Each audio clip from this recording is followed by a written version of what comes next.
and welcome to the Life Strategy Show. Your show host, Maxine Phillips. Listen, today, I always say we have a treat and we have another phenomenal guest that's going to be with us.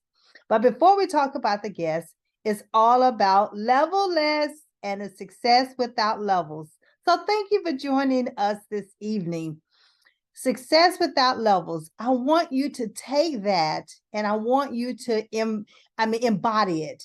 Because many times we're waiting on someone to accept us or tell us that we're going to be promoted or ready for promotion or considered a high performance. You are already high performance. Know that within yourself. And that is one of the reasons why levelless pushes and at the root level, success without levels. So don't wait on corporate America to tell you successful. Don't wait on your family or your friends or your coworkers. Know it within yourself and believe yourself. And one of the things that we do is we work with youth in high school, those in college, as well as adults. And even with the adults, we're looking at leadership because many times we're not being promoted because we're not able to show our value or the values that we bring to the organization that has made a difference. So as we get started tonight, we're in the holiday season, and I know we just lost two individuals, Councilman West, James West, and we also lost a former president, oh my gracious, I just lost her name, Carter, Jimmy Carter's wife.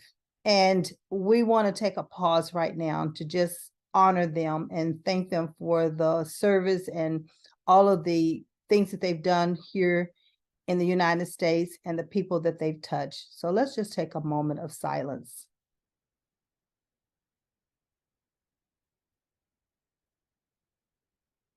Thank you for allowing for me to take that moment of silence.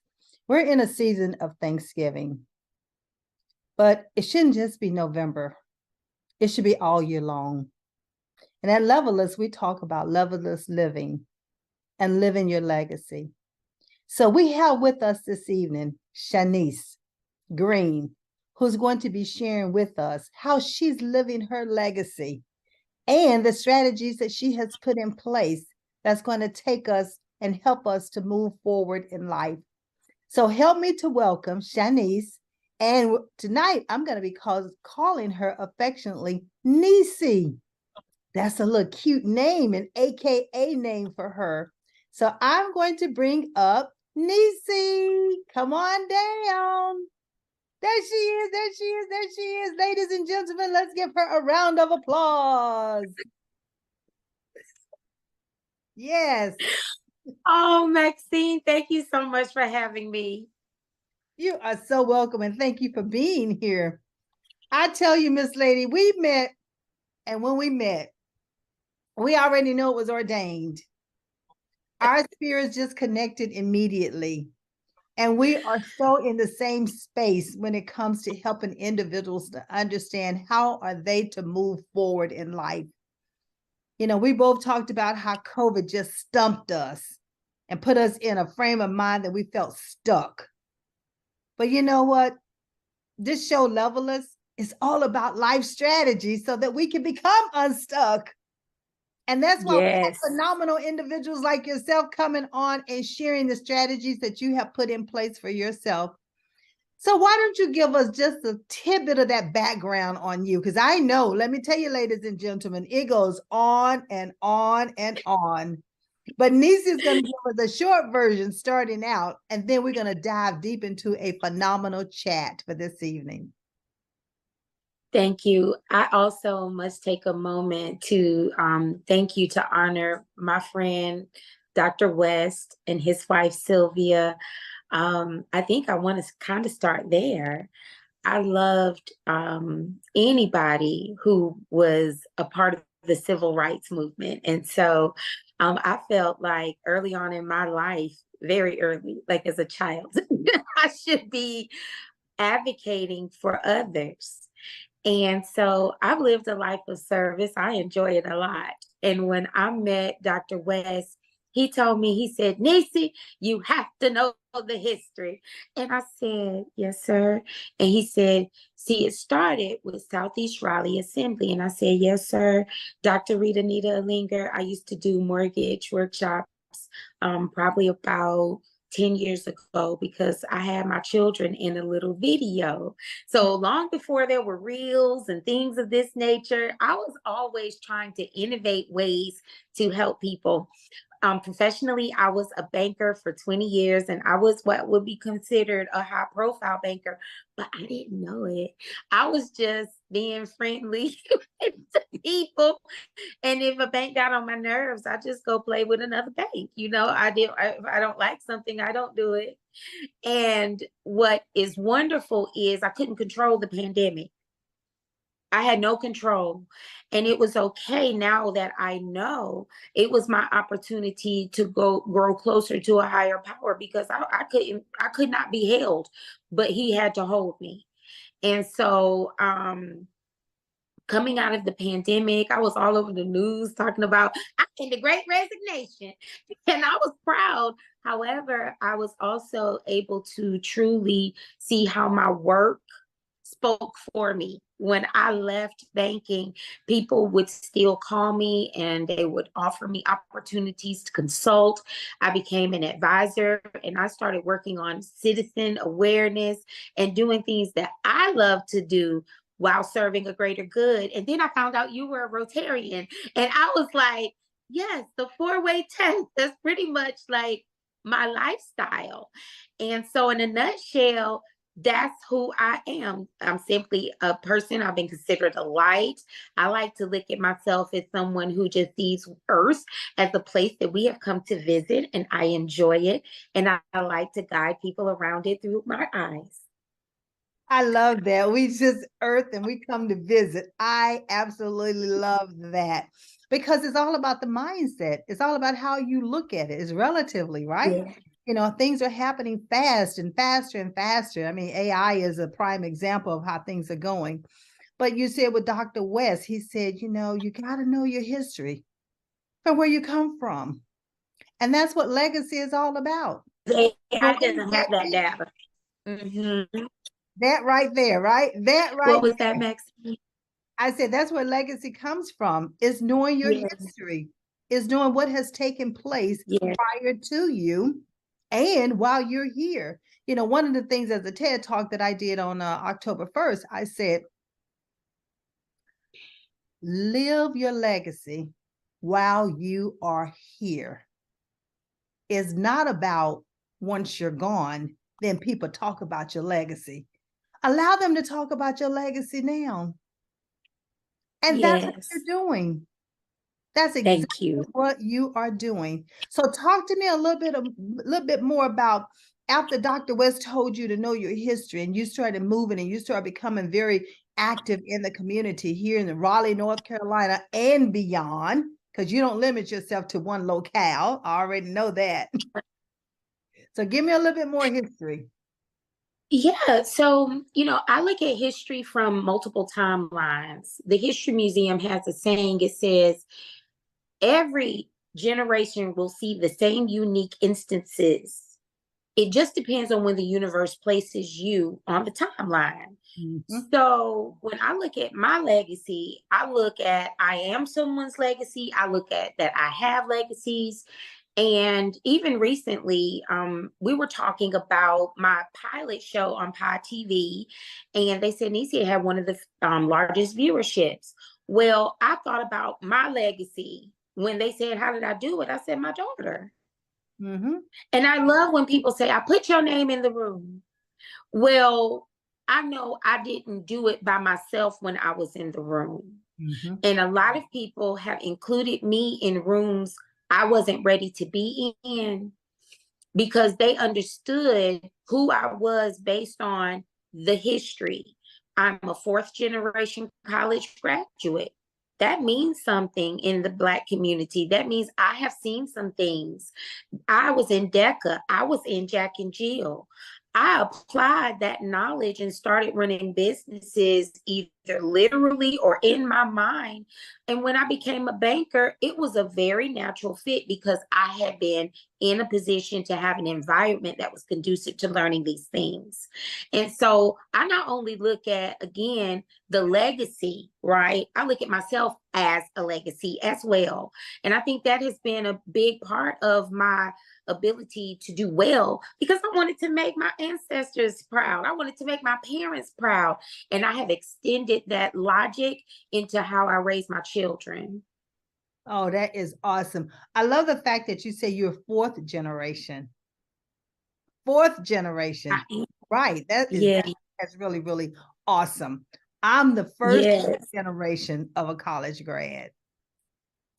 And I mean, to hear you say fourth, it's like, that's beautiful because now my children, have gone to college. And then right now, their children are too young yet to go to college, but they're slated to go to a higher education. Now, whether that's going to be college, whether that's going to be a trade, whether that's going to be military, whether that's going to be entrepreneurship, the sky is not the limit, is what we say at Levelless. It is not the limit. So we don't limit them. And it sounds like to me, you have not even limited yourself and your children.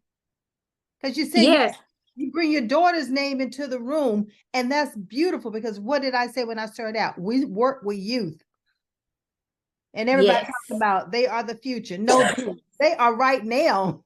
It's not coming into play. It's what's happening right now. So we can't start thinking 5, 10, 15 years from now. We need to look at what's going on right now and immerse them into who they are.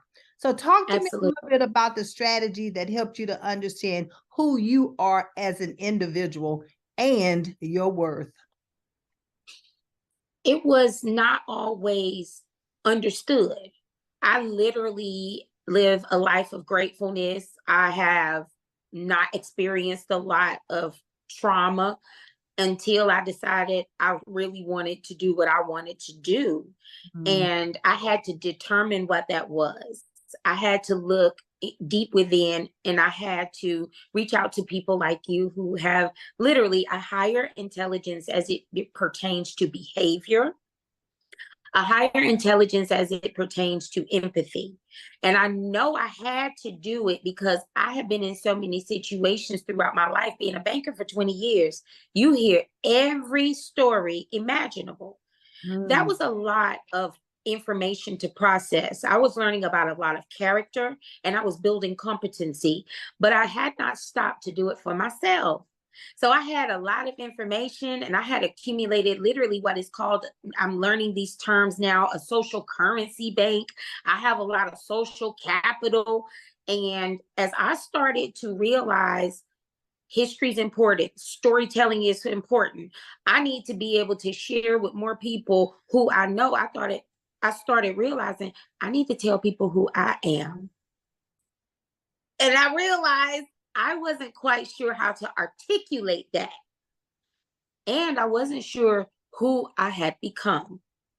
So I did what, felt right to me. I started praying, meditating. You can call it manifesting. I had done it before. I knew when I didn't have the answers that I would not allow people to be responsible for my destiny. And because I knew that they couldn't see the dreams and visions and know my own history. And when I took that time, Maxine, to really sit down and process the goodness of my life, the things that made me feel like I was valuable and worth everything of this world, I believe that's when the universe really opened up for me and my levels started to move very quickly to the point that I ended up sitting next to you at the Washington Duke Inn. I said, oh, I'm really leveling up here. Listen, what Levelless is success without levels, right? And so it's a lateral thing. You just continue to evolve and you continue to meet the people that are supposed to be in your life. And you define what success is for you. And so that's what you had done. You had defined what it was that you were looking for. You knew your destiny. You knew where you were headed. And it sounds like to me, if I heard you correctly, that once you understood that, then the universe opened up. Oh, yes. There was, I couldn't be trusted. I could not be trusted because what people were saying validated me. And you said it. How did you know your own worth? Mhm. Well, first of all, I had to be in rooms that knew what to look for. And if you are a startup business, sometimes I can speak over your head. And I had to start telling startups, I said, I can't work with you because I knew I was in a different place. And then the universe said, you simply have to do what you can do and be honest and bring them up. And so when I saw Levelist, I was like, you know what? I have a responsibility. So I was starting to become very selective. It wasn't about their competency, it was about their character, their openness and willingness to learn. And I thought a lot of people have been patient with you, Shanese. A lot of people. And so I stopped believing that I only had to be in certain rooms. And Mhm. I started feeling comfortable in the rooms that felt right. And I knew then, okay, this is what I was supposed to be doing because I'm missing opportunities. And I don't like that. So I started looking at character very, very closely. And Mhm. it led me to really working with some important clients. And not all of them were corporations and people, friends. And just my life really started to change. It really did. You know, you said not too many of them they were in corporate, because that is so true, because you don't have to have individuals in corporate. You know, when you are being you and you being authentic and you're being genuine and you're being raw with who you are, then the universe have aligns the individuals who you're supposed to be in communication with. Mm-hmm. I know And we're I'm more forgiving to each other too, because we know that the alignment wasn't on us, yeah, and there's more kindness. And I've really been on a crusade to infuse more kindness to self yeah. and and respect that sometimes people need a sounding board, so it may not sound kind. However, that's the human nature in them. Do you know their character? Yes, yes. And can you be a confidant? And you know, character and integrity are something that we are instilling in our youth earlier in life. You know, adults, you're an adult already. And many times they're an adult's character has been damaged. Their Mhm. integrity have been damaged. And once that the trust has been lost, it takes years to get it back. It took you years to acquire it. But it could take one day, it could take 1 second, it could take 1 hour to lose it. But to regain it again, it's almost like you have to what? Repurpose yourself, I reposition think what yourself. is happening is I think people need to have an AI approach to forgiveness, like my 9-year-old son. He said, Mommy, everybody gets angry. I just let it last 5 seconds. And I believe that's what has helped me in life. He's seen me just recover because I try not to remove myself over isolated incidences. I've been misunderstood so much in my lifetime that I try to allow people to show me where the fit is. And if I can't find it, I'm okay walking away. But a lot of times I don't have to. I have a strong moral compass. But I do know the pandemic really put me into thought mode, right? And um it wasn't you go talk to a therapist. No, Maxine, I wanted some friends. I wanted some strong women. I wanted women from different nationalities and from different timelines in my life to Mhm. help me. And so finding my way into new spaces, sometimes I know how to act, Maxine, and sometimes I don't, because they're new spaces. I'm exploring earth. Yeah. And many times you're not the only one. We find ourselves in different spaces, right? That's new, is unfamiliar, Yes. territory.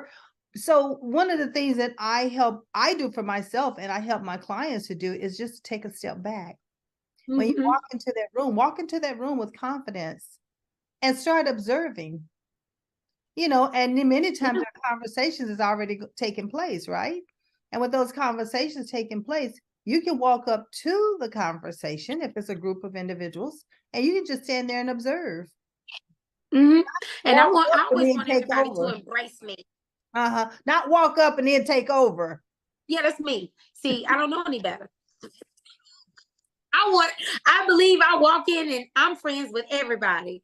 And Right. so recently I have had to learn to recalibrate my excitement about my own curiosity.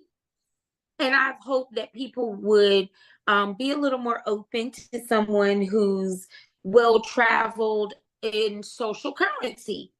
I'm used to people. And I'm finding, especially coming out of the pandemic and even dealing with children, not everybody is used to connecting and interacting and talking to each other. So I have really been learning and growing, and it feels right. It doesn't feel like, oh, I messed up all the time. Nope. I get up and I try it again. And as a result, even being on Zoom calls, that's new to me. I'm out of my comfort zone right now. So it wasn't just connecting with people. I had to start connecting with new ways to live. And that's how I believe I'm starting to live a levelless life, because I know that I don't know everything and I'm curious about what there is to know. And you and me and so many others and our youth are definitely curious. And many times we do not allow them to express themselves because we as an adult want to guide them, direct them, right? Opposed to allowing them to share with us what their thoughts are. And many times it's a new idea, it's a new way of doing things. So if I were to ask you, what would you tell your 16-year-old self right now, knowing what you know?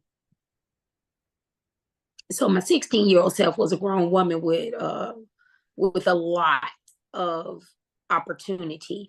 And I would tell my 16-year-old self, do not do anything that doesn't feel right to you because somebody else believes it's best for you. I knew I was a great dancer in high school, and I knew I should have gone to an art school. However, I would also tell my 16-year-old self to be very comfortable and accept the will of the universe. I used to say I was in prison in that bank. No, I wasn't. Let's just pause there for a minute. Say that again, because ladies and gentlemen, I want you all to write that down. This is a platinum nugget moment. We have to accept that some things the universe allows for us to go through to happen for us. And that's okay. I did not go to art school. I went to A&T. I was a golden delight. I met wonderful people. And then I became a banker. I used my English degree as more of a comprehension aspect into the finance world. Do you understand how to write a credit memo? Yes, Shanese can do that. you know, and as a result, I gained a wealth of, I'm able to help creatives on a larger platform rather than just serving myself out there dancing on tour. I'm taking myself on tour dancing. I can just do whatever I want. Right. I didn't have to deny the opportunity. I just had to accept it. I love it. I love it. One of the quotes that was given to me at the time I started the business, and I didn't understand, I believe in a higher power other than myself. So it came to me and it said, we are a masterpiece, uniquely designed for a purpose, but given natural abilities to reach our destiny. And that's what you just described. You just described that dance is an ability, but that dance is a catalyst that's going to help you reach that destiny that you were purposed for when you were given the breath of life. Can I tell you a real quick story? You sure can. About 3 years ago, I told everybody at the bank, I said, I'm going to dance in the African American Culture Festival. Just told them. That was a dream, a goal. I have wanted to do it for years. And I called one of those young ladies this past year and I said, I'm a dancing African American Culture Festival girl. And then I found out that Dr. West started that festival. And to be able to share my gift and be a part of a historical moment, this 2023 year, those are the kinds of things that I stop and I thank the universe for. I'm appreciative. I didn't get upset that I didn't do it the first year I said I was going to do it. I kept dancing. And then when I got the phone call that we had been asked to dance, my dance company, the Reels Dance Crew, I was so happy. And I was like, now I just danced in the 50th anniversary of hip hop. Mm-hmm. But the African American Culture Festival was actually a dream of mine. And so I've also started to realize I can't have everything the minute I think of it.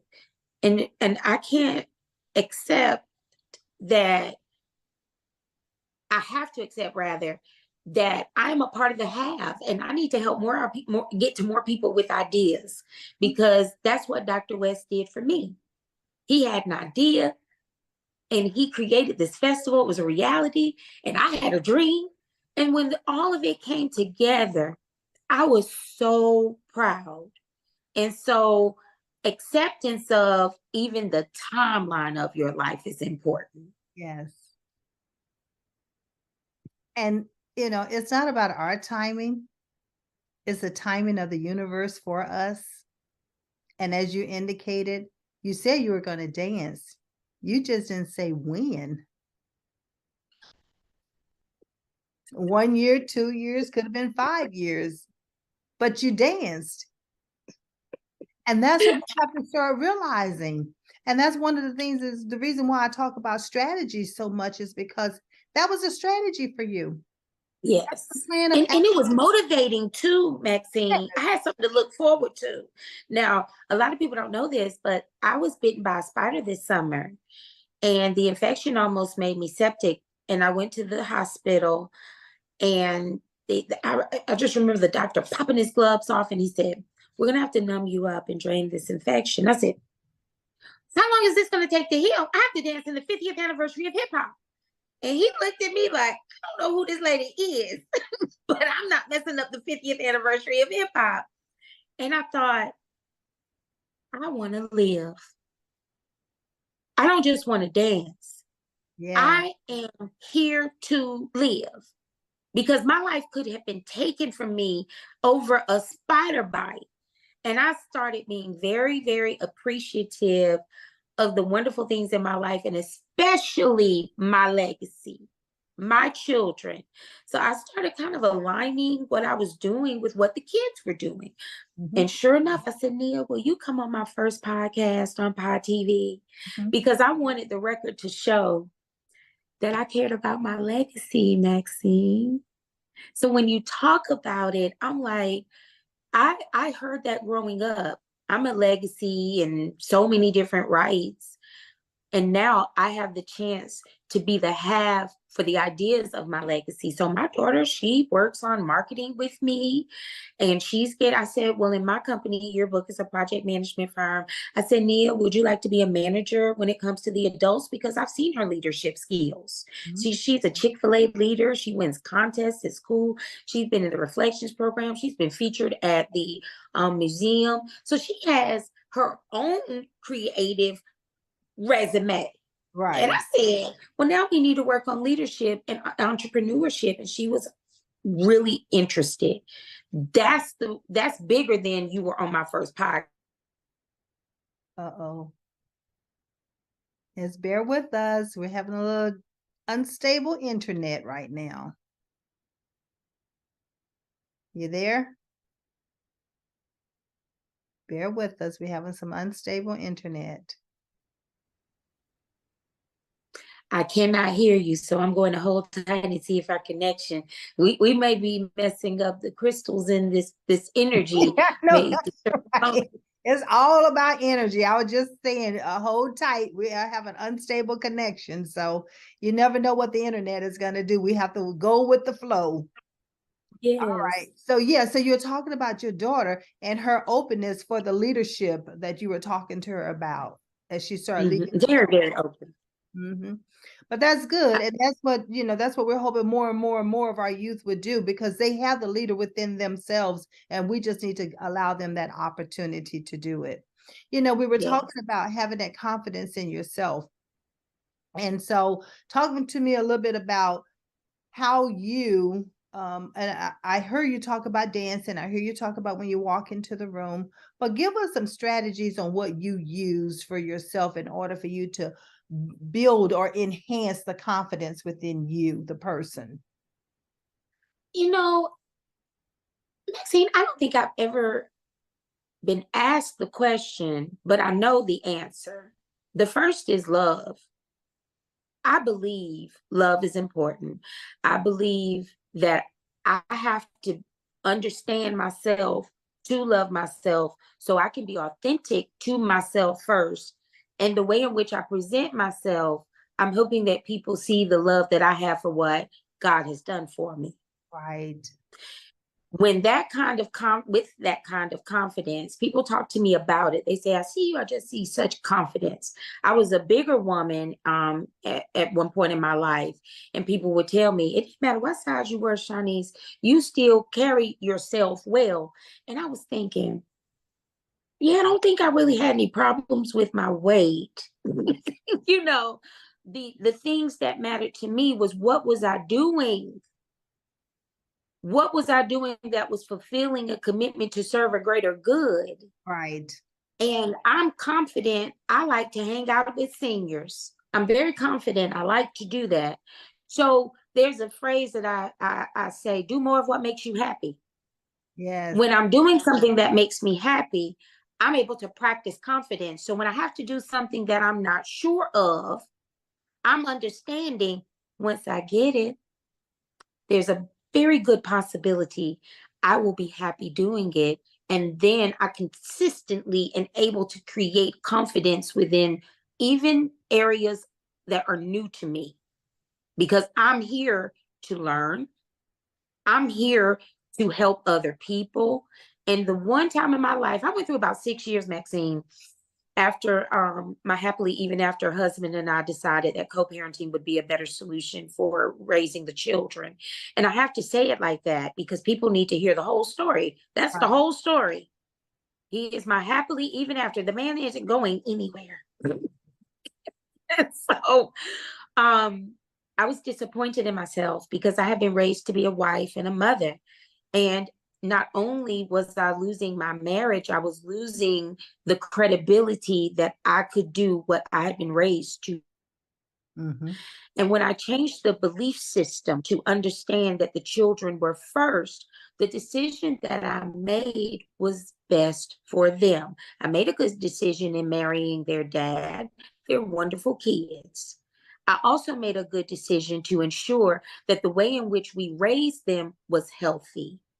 And so when I stopped beating myself up about that, my confidence in my critical thinking and decision making skills returned. And I was like, now I can go have fun again, because I stopped beating myself up, because I stopped feeling like I didn't love myself, because I wasn't doing what a generation or two or three before me felt was the measurement of a good woman. I'm a good mother too. And there was no right or wrong, no good or evil. There was, let's do this with the children in mind and not worry about what other people say. Right. And so when you look at that on a broad scale, and that's how I'm living my life. But what happened was I was so worried about everybody else because I was making the money and bringing it back to the kids. The real thing that hurt me, and I'm going to sum this up, was I had stopped parenting the children as a mother because I didn't feel worthy. So I had to go get back, find my self-worth, find my love for myself, had to apologize to the kids. I was like, look, I know I took 6 years off. I'm back. And that was something that as a mother, that was hard, because now we're talking about trust, like you said in the beginning. And I have honestly and truly, you'll hear on my first podcast when I'm talking to my daughter, that's why I had a good viewership, because we talked about the things. How does she handle going from 1 week at dad and 1 week at my house? How does she feel about not being with me all the time? She said, well, I need a break from you. So she told And the that's truth. what worked Yeah. for us. And Yeah. when I stopped worrying about what everybody else was thinking and started focusing back on what I knew was best for the way in which our lives were positioned, that's when I started getting confident again. Because I'm telling you, Maxine, you couldn't have been around me about three years ago. You would have said, no, no, no. Mm-mm. You need to hire me. Well, you know what I'm hearing is that self-awareness. That Mm-hmm. self-awareness kicked in. You It did. start loving yourself. You start recognizing what you needed to do differently. You start recognizing what was not working. And ladies and Mm-hmm. gentlemen, that's all a part of life. That's all a part of evolving. That's all a part of growing up. And that's maturity, is recognizing what's working, what's not working, and what do we need to do differently. Mm-hmm. That's But where that you told me. That's what I was hearing.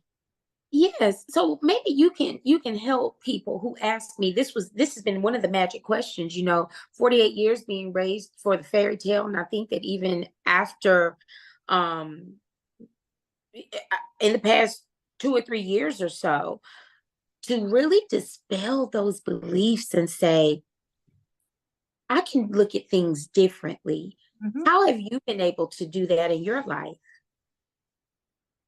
One of the things that helped me was the fact that there is an assessment that's called the ability assessment. And many individuals do not know their true core, who they are from their core. And that's what we all need to understand. Who are we?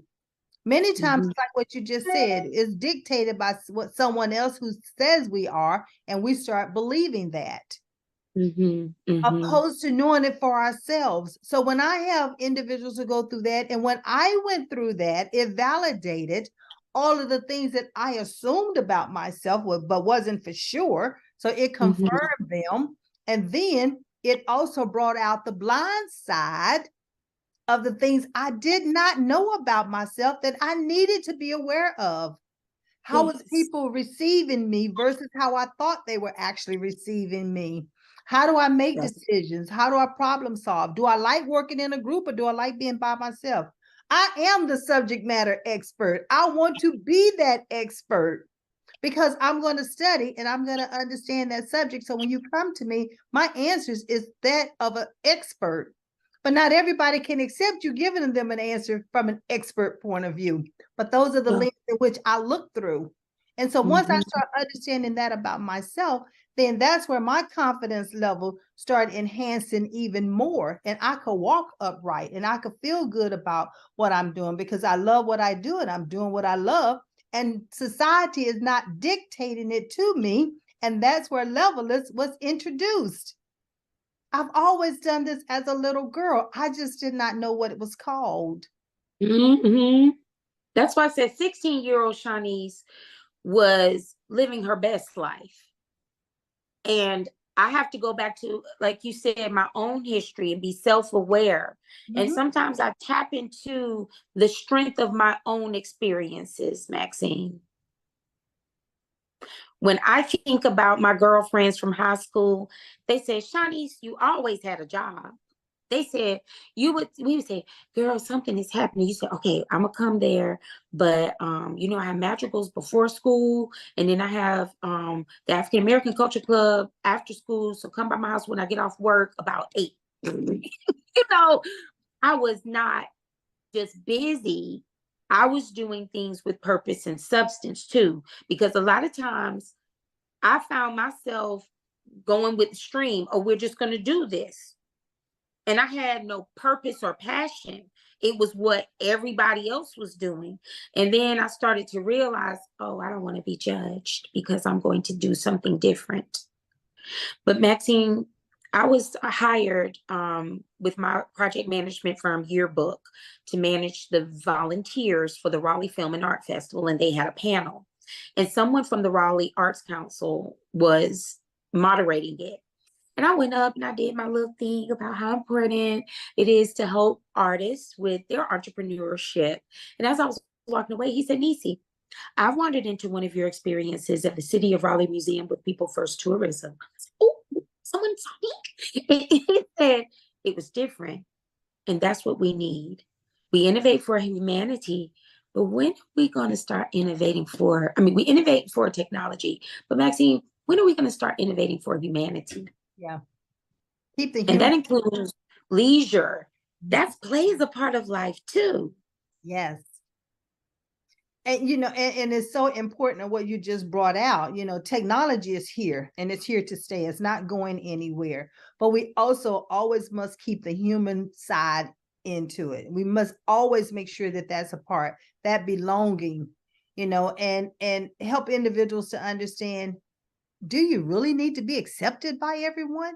Do you really need to be liked by everyone? Do you need to be able to fit into every situation you walk into?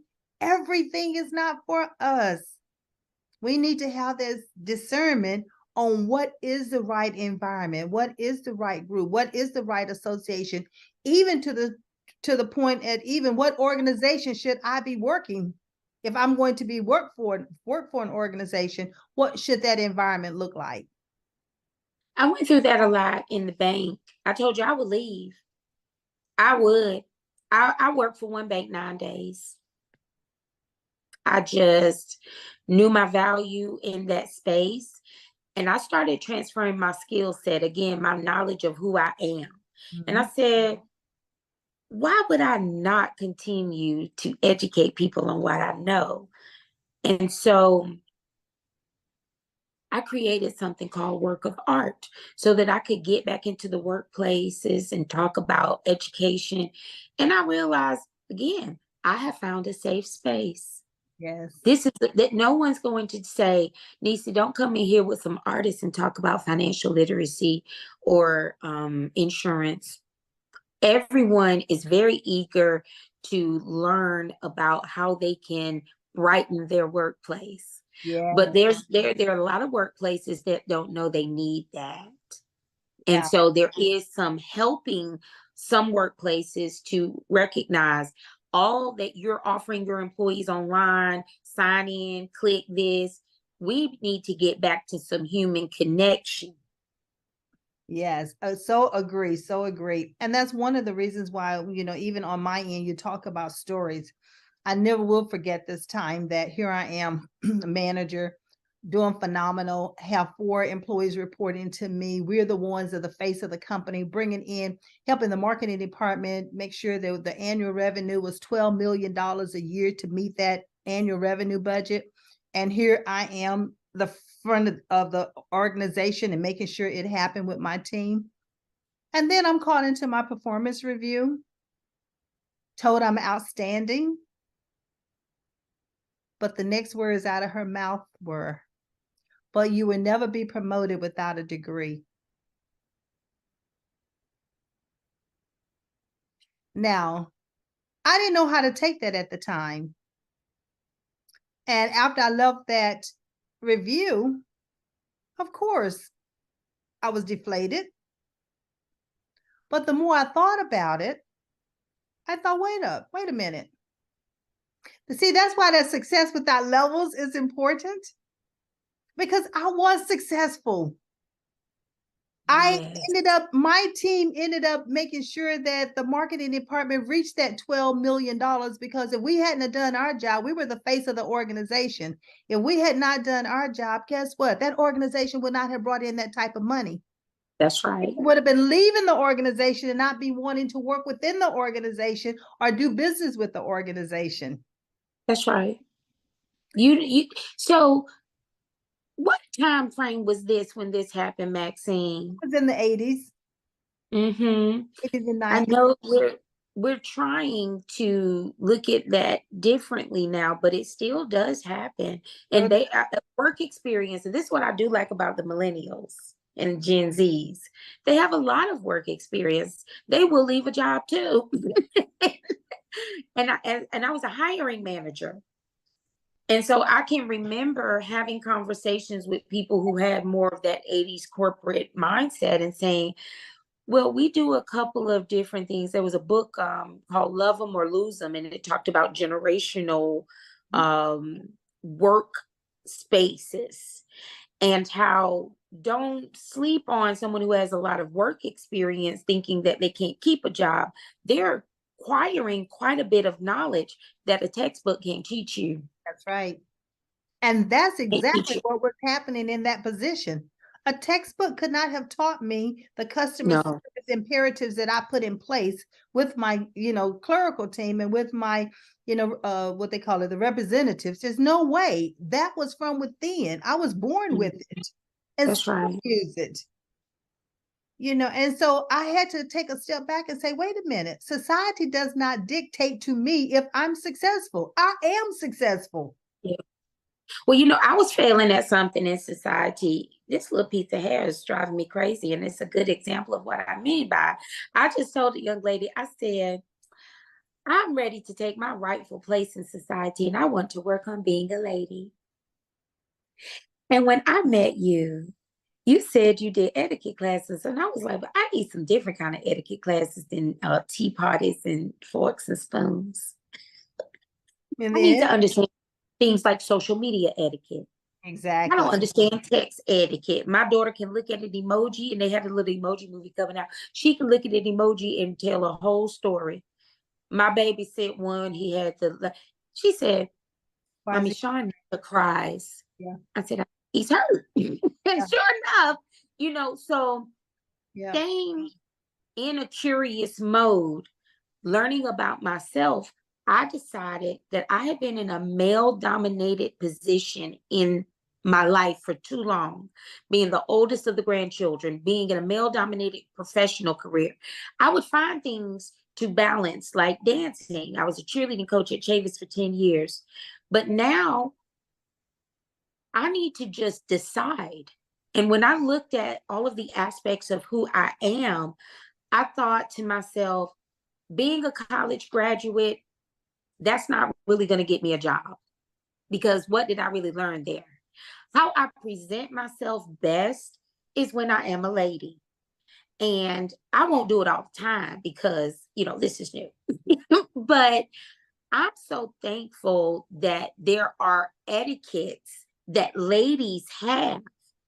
And I'd love to work with you in bringing more of that into the community, because I think that that will help us if we have some common sensibilities. yeah, you're right. It's always room for improvement.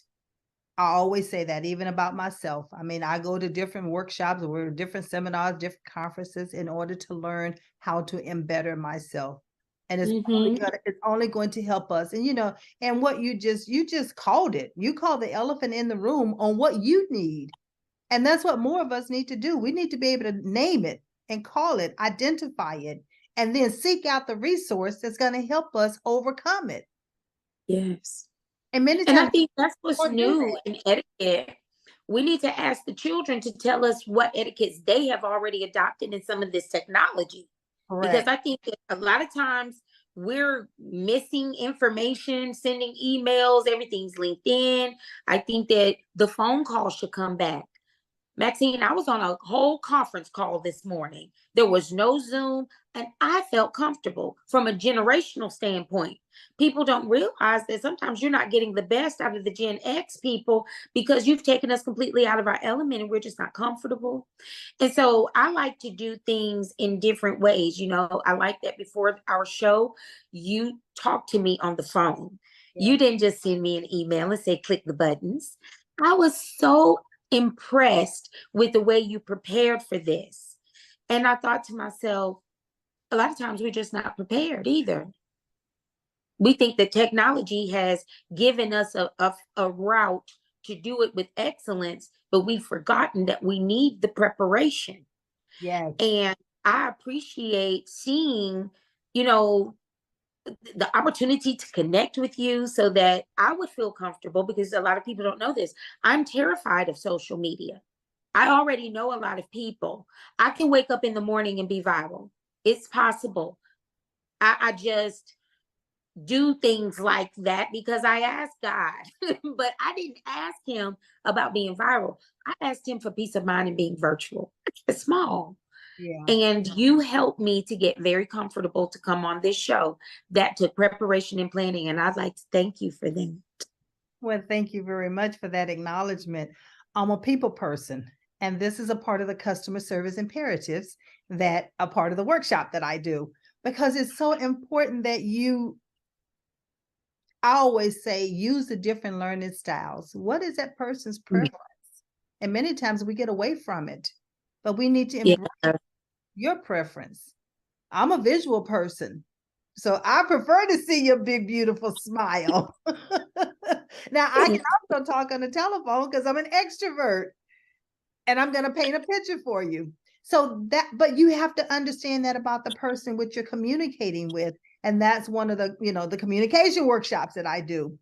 And it helps you to only better yourself when you're communicating with various, not only age groups, not only the millennials or the baby boomers or the Gen X, but you have to understand how to communicate with each of those individuals. And even though there are 4 people in the same generation, guess what? They still have a preferred way of communicating. So you just do an assumption and put everybody in that square and think they fit. That is not the case. So you can assess quickly. You're like me. I can. A mortgage officer told me one time. He said, "Niece, you've been doing this long enough. You know if somebody has it or not." Well, then I just decline the loan or help them figure out another way to get it. You had to keep working with these people after you make your assessment, and it is impressive.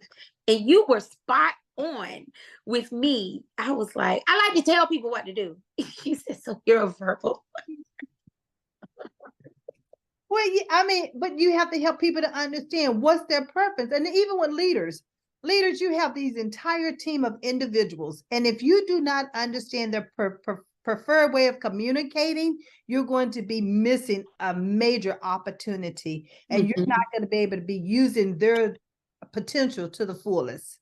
Because there's a misalignment going on. And you also need to know, are they in the right role and responsibilities when it comes to their competencies? Yes. And that was always, I remember when I first started in banking, they just gave me a job. They saw, I was on a call this morning. They said, have a charismatic company. Don't just be charismatic. I was just charismatic. That's all. I did not know how to manage people. And when it became obvious, the district leader came in and he was so honest with me. He said, Nisi, we either, in people in your position, we either coach you up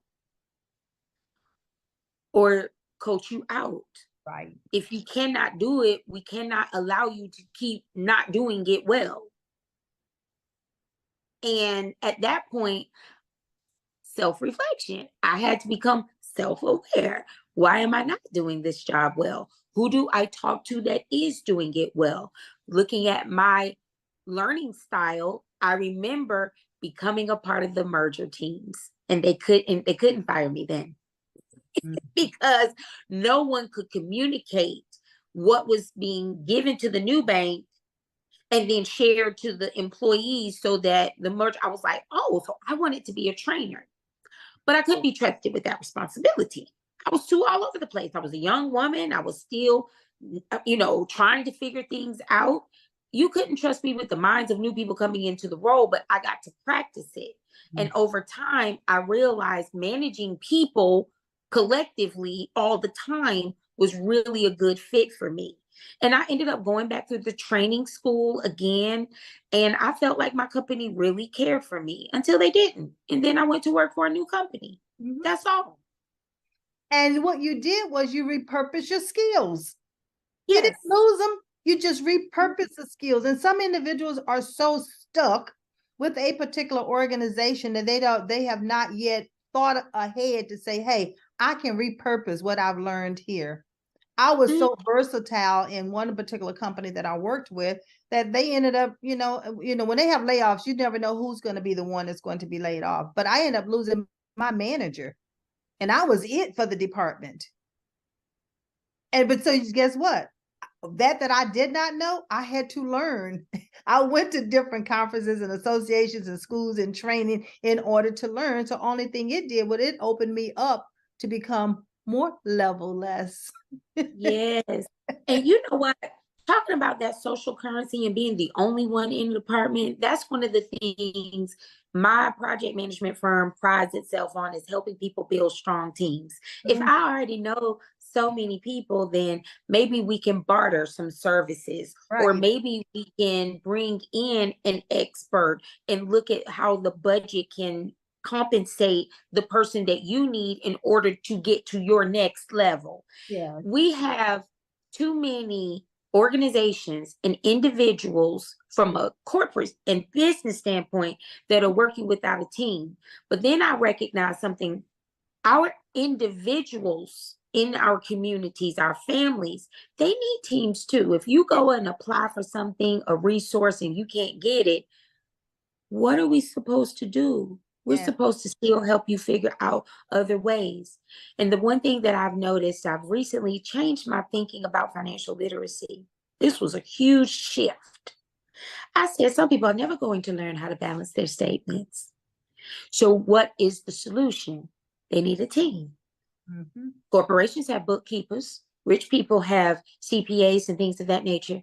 Why Yep. haven't we created an opportunity in the poor communities where people who do know how to balance statements?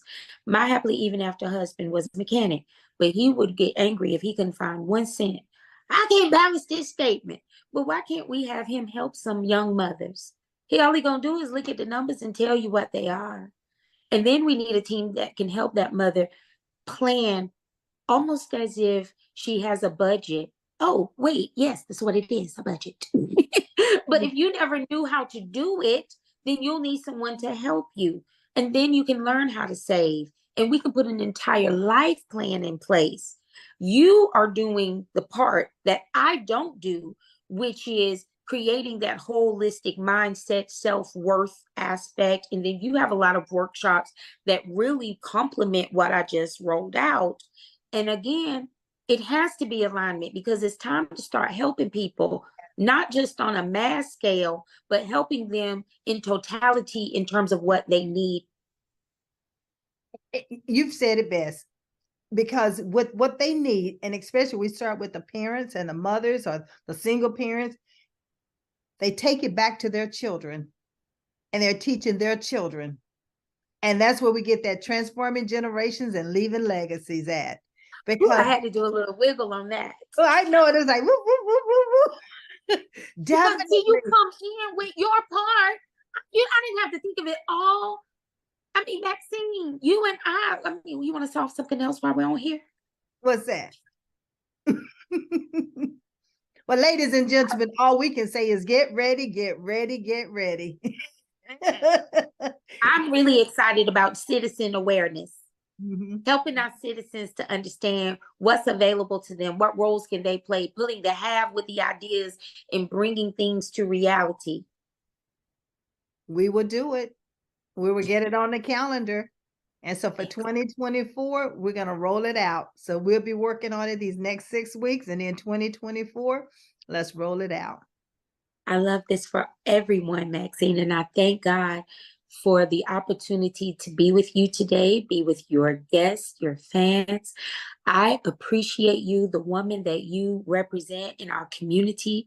Thank you for taking the time with me. Again, thank you for your acknowledgments at the top of the show.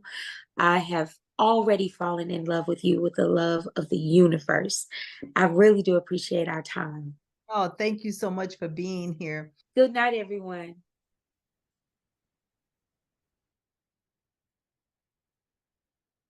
And ladies and gentlemen, that does it for our evening. As you heard, what a phenomenal conversation that I have just had with Shanese and Nisi.